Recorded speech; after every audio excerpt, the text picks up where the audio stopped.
Hallo Leute und herzlich willkommen zu einem neuen Video auf meinem Kanal. Ich weiß, ich mache in letzter Zeit nicht so oft Videos, aber ich habe eine Ankündigung. Erinnert ihr euch noch, als ich mal erwähnt habe in ein paar Videos, dass ich Spiele mit Unity mache?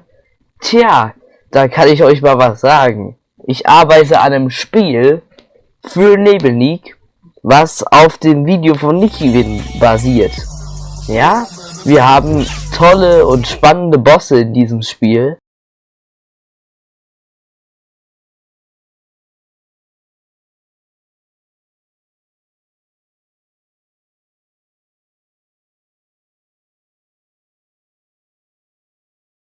Ihr ladet euch den Launcher einfach direkt runter per Download-Link, der natürlich in der Videobeschreibung ist. Also, ja, spielt das Spiel. Ich finde, es ist echt gut geworden.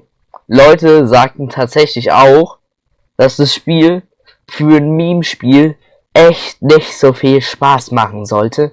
Also es ist gut geworden, ist noch nicht fertig, ist in der Alpha-Phase, aber ihr könnt es jetzt schon spielen.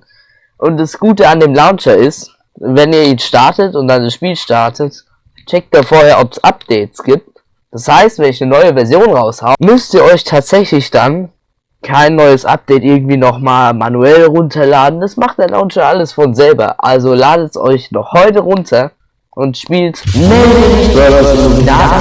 Spiel. Ich hab immer noch kein Auto. Ich hab immer noch kein Auto. Ich hab immer noch kein Auto. Ich sollte mir eins zulegen.